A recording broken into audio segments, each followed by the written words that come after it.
Hello there. Just when you thought you'd heard it all, along comes the Labour bigwigs backing an absolutely Looney Tunes proposal for a 10-hour working week.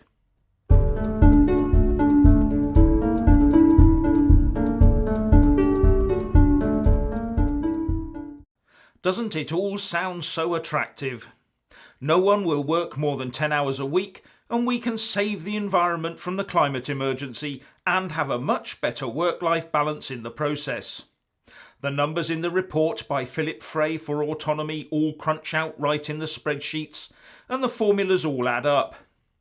What it seems to be saying is that if the country is economically much more idle, then we can save the planet and everything will be great. The Shadow Chancellor John McDonnell said of it, "This is a vital contribution to the growing debate around free time and reducing the working week." And Leo Murray, who is an advisor for the Shadow Treasury Minister Clive Lewis, said, "I like this take a lot." There you are. Bash the bosses, have more free time and save the environment all in one fell swoop. So what's not to like?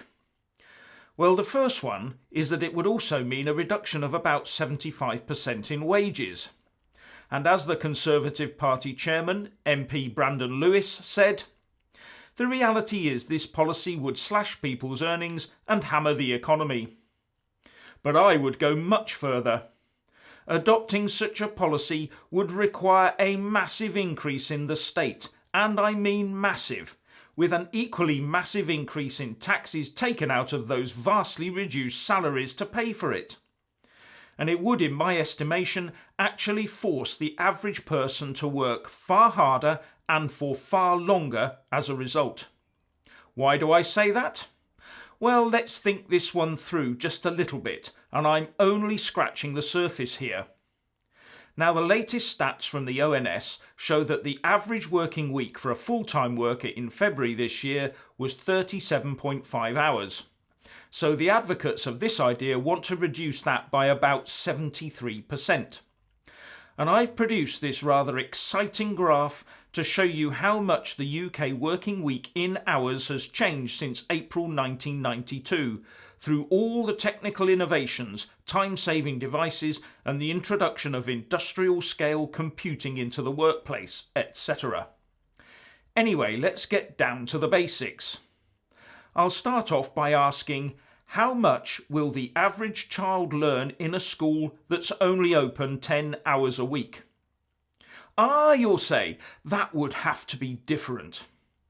So either teachers have to work for 27.5 hours a week at least, more than everyone else, which is 2.75 times longer, or we need to increase the number of teachers by about 3.75 times the number they are today. And the same could be said about our universities where our teachers get their degrees, as well as our doctors, nurses and veterinarians. Will doctors and vet surgeries only be open 10 hours a week? Then we can get on to the police, social workers, hospital porters, garbage lorry operators, etc., etc., etc. Then of course come the farmers who grow the food, the drivers that deliver it to the shops, and the shops and supermarkets where we buy our stuff. All those people only working 10 hours a week. Say goodbye to long opening hours and say hello to shops being shut on Sundays again.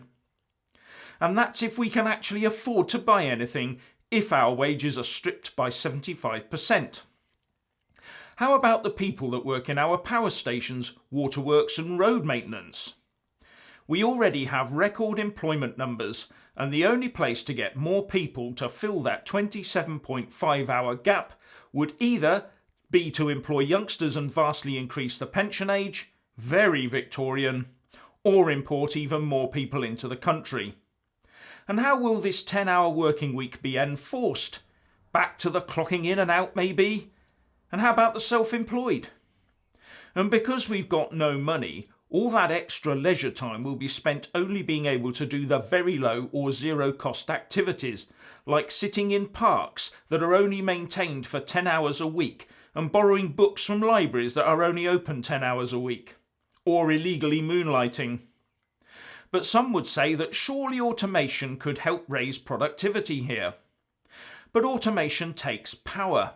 And if this is about being economically idle in order to save the planet, then automation is surely self-defeating. And if automation actually worked on this scale, don't you think it would already be happening?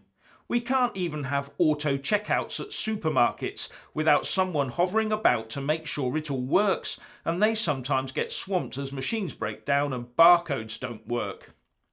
But the other fallout will be that ordinary people, not the rich, the ordinary people will have to start doing things like producing their own food from allotments and gardens and making their own clothes just to survive. And then for parents, there's the extra 27.5 hours of time you'll need to educate your children every week. And all that activity will more than fill the time gained from only working 10 hours a week at a job. Bonus free time? No chance. This would be austerity driven by a lack of workers' time as opposed to a lack of money. This is a great way to take the UK population back to the 1800s as far as I can see. And that's exactly what some politicians in one or two of our parties seem to want to see happen. Anyway, what do you think? Please share and comment, and thank you for watching. Please do like and share this video, and also subscribe to my channel. And when subscribing, please do remember to press on the little bell next to the subscribe button.